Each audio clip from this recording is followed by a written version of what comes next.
मेवाड़ की इस पावन धरा को नमन करता हूं। प्रभु श्री द्वारकाधीश जी के चरणों में वंदन करता हूं कि जो मेवाड़ की मां थी पन्नादाय के समक्ष जो स्थिति उत्पन्न हुई कि विपदाओं के बादल घनघोर थे। दो पुत्र थे, एक स्वयं के वंश का था, एक मेवाड़ का राजवंश था। किसे बचाना था?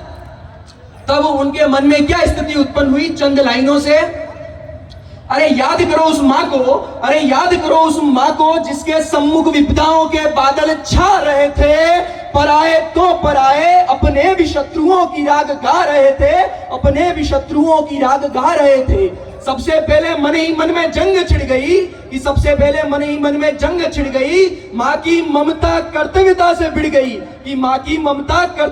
भिड़ गई। अरे पल भर भी विचार नहीं किया। मां की ममता ने कर्तव्यता को वचन दिया कि हे पन्नादाय तुम कर्तव्यता निभाओ। पहले राष्ट्र प्रेम है, फिर ममता दिखाओ।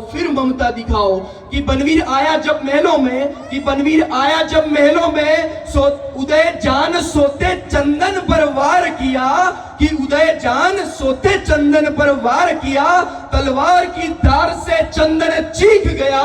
पुत्र की पुकार सुन मां पन्ना का आंचल आंसुओं से भीग गया।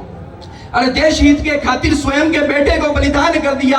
अरे मेवाड़ के उज्जवल भविष्य के खातिर मां पन्ना ने चंदन कुर्बान कर दिया। चंद लाइनें मेवाड़ के युवाओं के लिए कि खुद को क्यों कम आंक रहे हो, खुद को क्यों कम भाप रहे हो। अरे शत्रुओं से तुम कांप रहे हो। रणभूमि में जाने से यदि मन विचलित होता हो तो याद करो उस माटी को। पग पग पर सांस डगमगाए तो कस के पकड़ लो उस रंगीली घाटी को। फिर भी कुछ समझ नहीं आए तो जाके देख लो सुरवीरों की हल्दी घाटी को।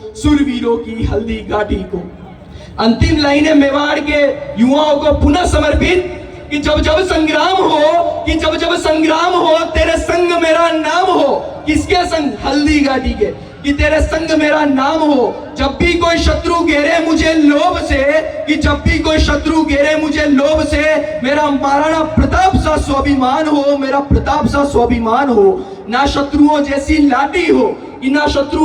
लाठी हो, ना मुगलों जैसी कदकाठी हो तो सिर्फ मेवाड़ जैसी परिपाटी हो।